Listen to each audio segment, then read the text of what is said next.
बोलोगे तो उसमें ऑडियोज और वीडियोस होते हैं। गुड मॉर्निंग मैम, मैं आंवला और हल्दी का जूस पी रहा हूँ, मैं रेड जूस पी रहा हूँ, मैं ग्रीन जूस पी रहा हूँ। मैम मैं 2 बिस्किट खा सकता हूँ क्या आज? तो इन बच्चों के ऐसे सवालों को देखकर, इनकी आंखों में इतनी मासूमियत है, मुझे कुछ दिखता है, ऐसा लगता है कि मेरे को एक कटघरे में लाके खड़ा कर दिया है कि कब तक मैम, हम कब ठीक होंगे, कितने दिन हमको ये सब करना पड़ेगा। आज मुझको ऐसा लगता है कि मैं एक डॉक्टर के साथ साथ एक वॉरियर बन गई हूँ। मेरे को कहीं ना कहीं इन बच्चों के लिए लड़ने का मन करता है। इसीलिए मैं उन सब डॉक्टर्स को जो इनको थैलेसीमिया के ट्रीटमेंट प्रोटोकॉल के नाम पर हमारे नेक्स्ट जनरेशन का, हमारे बच्चों का नाश कर रहे हैं, आज मैं उनको ओपन डिबेट के लिए चैलेंज करती हूँ कि कोई भी मेरे पास आए। और ये पापा का सपना था कि मैं डॉक्टर बनूँ, तो आज मैं अपने पापा को श्रद्धांजलि देना चाहती हूँ और उनको थैंक्स बोलना चाहती हूँ। ऐसा लगता है कि शायद इसी दिन के लिए उन्होंने मुझे डॉक्टर बनाया था।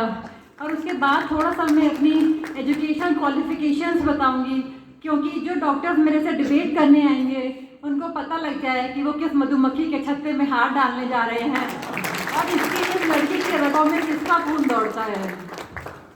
तो मेरे पापा एक छोटे से गांव से, एक गरीब से परिवार से थे और अपने फीस भरने के लिए उनको ट्यूशन्स लेने पड़ते थे।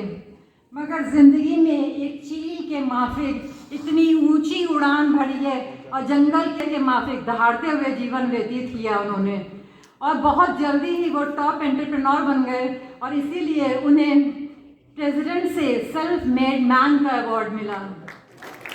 उनको मेरठ रतन के नाम से भी संवारा गया। टॉप एंटरप्रेन्योर के साथ साथ top businessman, top politician, top social worker. शिक्षा के क्षेत्र में उन्होंने इतना काम किया कि मेरठ में सारे DN college, Meerut college, Ismail college, सब में वो चेयरमैन थे। और उन्हीं की पैशन, हार्ड वर्क, डेडिकेशन का नतीजा है कि आज हमारा मेरठ में city vocational public school, Dayanand nursing home जो उन्हीं के नाम से है, ग्रेटर नोएडा में NIET इंजीनियरिंग कॉलेज जो आज का टॉप रेटेड इंजीनियरिंग कॉलेज है, और हापुड़ में हमारा मुलायम सिंह यादव मेडिकल कॉलेज और रिसर्च सेंटर है। तो अब मैं अपना इंट्रोडक्शन देती हूँ। 7 साल की पढ़ाई के बाद मेरे को MD मेडिसिन की डिग्री मिली। 14 साल तक मैंने एलोपैथी की प्रैक्टिस करी, बट जब मैं 38 ईयर्स की थी तो ज़िंदगी ने मेरे गाल पर इतना ज़ोर से तमाचा मारा कि मेरी सारी ज़िंदगी एक ताश के पत्तों के ढेर के माफिक गिर पड़ी। उस दिन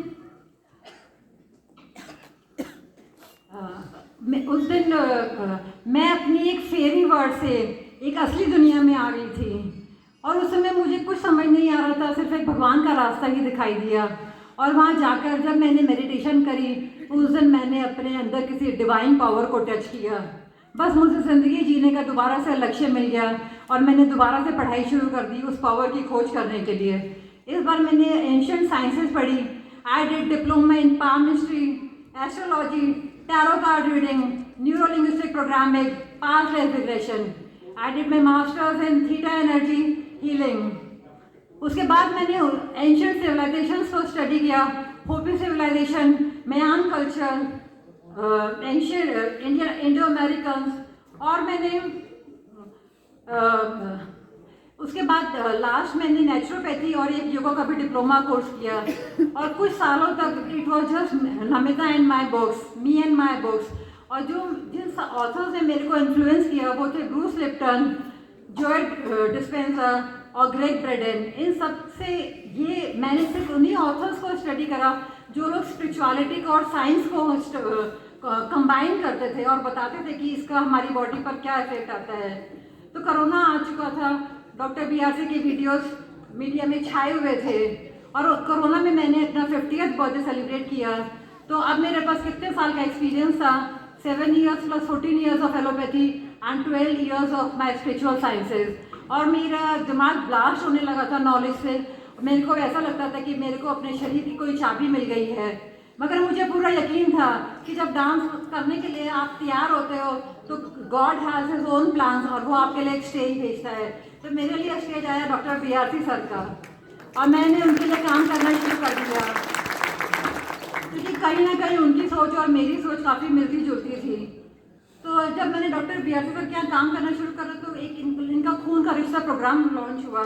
मैंने इनसे रिक्वेस्ट करा और उन्होंने वो मेरी झोली में डाल दिया। अपने पापा से मैंने सीखा है कि जब भी कोई लाइव में प्लेटफॉर्म मिलता है तो ऐसा डांस करके दिखाओ कि ना तो आपसे पहले किसी ने किया होगा और ना आपके बाद कोई करने की हिम्मत रखेगा। तो मैं उनकी उम्मीदों पर खरी उतरी, और ये तो इससे ही साबित होता है कि 23 जुलाई से मैंने अपना नेटफ्लिक्स लॉगिन नहीं किया है, कि मैंने कितना शिद्दत से उनके लिए काम किया है। तो आज मैं दिखाना चाहती हूँ कि कौन कौन से प्रोटोकॉल्स हैं जो हमने इसमें फॉलो किए थे।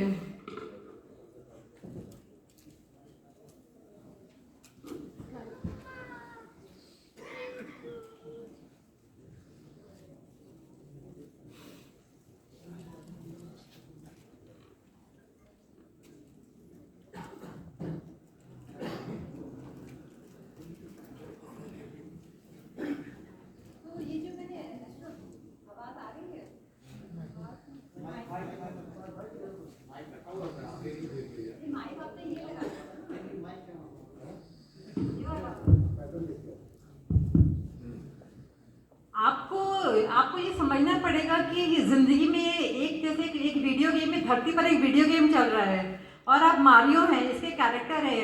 रोना है रो लो, रोते रहो, बीमारियों से परेशान रहो, और जीतना है तो जीत के दिखा दो। आपको यहाँ पर सब कुछ भगवान आपको कोड्स में बताता है। जैसे पामिस्ट्री में आपके हाथ में रेखाएं होती है, ये भी कोड्स होते हैं। जन्मपत्री में जो 12 खाने होते हैं वो भी आपको कोड्स होते हैं। इसी तरह से आपकी पिक्चर देखिए, इस पिक्चर में गॉड क्या कोड दिखा रहे हैं। विष्णु भगवान का काम है प्रिजर्वेशन ऑफ द अर्थ, मगर सो तो ये पानी पर रहे हैं।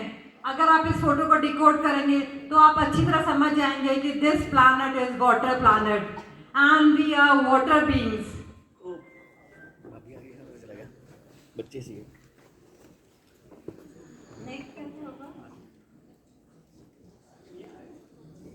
तो अगर हम लोग वाटर बीइंग्स हैं, अगर आप देखेंगे तो वॉल्यूम से हम लोग 80% वाटर के बने हुए हैं, और अगर हम मॉलिक्यूलर लेवल पर देखते हैं तो 100 में से 99 मॉलिक्यूल वाटर के हैं। तो अगर आप अपना वाटर करेक्ट कर लेते हैं तो ये बहुत आसान सी बात है कि आपकी आधी से ज़्यादा बीमारियां तो करेक्ट ही हो सकती हैं। अब आप बोलेंगे पानी तो हम पीते हैं, वाटर तो करेक्ट ही है, परेशानी क्या है। अगर आप इलेक्ट्रॉन माइक्रोस्कोप में देखेंगे तो ये भगवान का बनाया हुआ पानी है। ये वो पानी है जो ग्लेशियर से जो पानी पिघलता है पहाड़ों पे से, जो the water which is untouched by man, जो मैन ने छुआ नहीं है, ये वो पानी का वो स्ट्रक्चर है। और ये पानी है जो आपके नल में से आ रहा है। अब आप देखिए कि आपको इसको देख के ही समझ में आएगा कि कौन सा पानी आपकी बॉडी के लिए ठीक है। अगर आपकी बॉडी इस तरह के पानी की बनी होनी चाहिए, मगर आपकी बॉडी इस तरह के पानी की है। ये दोबारा से एक और मैं स्लाइड दिखा रही हूँ। ये देखिए, ये जो स्ट्रक्चर है ये स्प्रिंग वाटर झरने के बहते हुए पानी का स्ट्रक्चर है, और ये वाला जो पानी है ये टैप वाटर का स्ट्रक्चर है। तो हम लोगों ने सबसे पहले वाटर थेरेपी किया। पानी में बहुत सारी प्रॉपर्टीज है, बस हमने एक ही पानी की प्रॉपर्टी ली कि पानी की वो प्रॉपर्टी कि पानी में जैसे मूवमेंट आता है, पानी में जैसे मूवमेंट आता है वो अपनी ओरिजिनल प्रॉपर्टी में आ जाता है। कोरोना में आपने नदियों को साफ होते हुए देखा होगा, किसी ने नदियों को जाके साफ नहीं करा, मगर उसमें मूवमेंट होती है, वेव्स होती हैं, और धीरे धीरे कोरोना में वो नदियाँ अनटच्ड बाय मैन थी, इसलिए वो साफ होती चली गई। तो इसी तरह से आप देखोगे कि अगर आप अपना पानी करेक्ट कर लेते तो आपका ये देखिए, ये वाला जो पानी है ये स्प्रिंग वाटर है, और ये जो पानी है ये टैप वाटर है। अगर इससे तो सब कुछ समझ आ ही जाना चाहिए। तो इसीलिए हमने 3 पॉट वाटर बनाया। इसमें हमने ऊपर से नीचे छेद कर दिए थे जिससे कि पानी टपकता रहे, पानी में मूवमेंट आ जाए और वो पानी स्प्रिंग वाटर बन जाए। बट फिर हम लोगों की दिमाग तो चलता ही रहता है, तो हम लोग और उसको बेटर करते जाते हैं। नेक्स्ट पॉट वाला कहाँ चला गया, बात करो, ये गलत हो गया एक स्लाइड। उसमें 2 पॉट का है। आफ्टर 3 पॉट हम लोगों ने इसको 2 पॉट में कन्वर्ट करा, और 2 पॉट में हमने क्या करा कि मोटर लगा दिया। उसमें मोटर लगाने से क्या हुआ कि